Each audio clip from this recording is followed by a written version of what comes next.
I have frequently been asked by a person of my background, a former chief of the defense staff, a former chairman of the NATO Military Committee, why I think there is a cover-up, or what the reasons may be for governments wishing to cover up the facts about UFOs.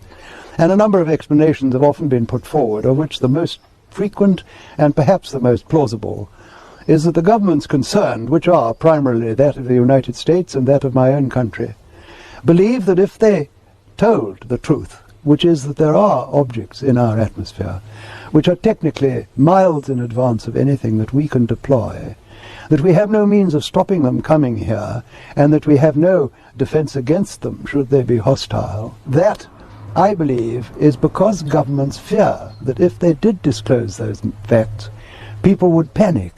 People would rush about, jam the switchboard like they did on that famous day in New York when there was a spoof, Martians have landed. People will go mad and they'll jump up and down. I don't believe that at all. I've said so in print. I've said it in the foreword I wrote to one of Timothy Good's books. I do not believe that people today, in the 21st century, are going to panic at that sort of information. After all, they have put up with the introduction of nuclear weapons, the destruction of 2 Japanese cities 50 years ago. They take as a matter of course that we can land vehicles on Mars. They land to the precise instant forecast years before, vehicles on distant planets. Why should they panic? They're much more interested in this country in doing the pools or the lottery. They shrug their shoulders and take it as a matter of course. Anyway, they don't trust politicians, in my experience.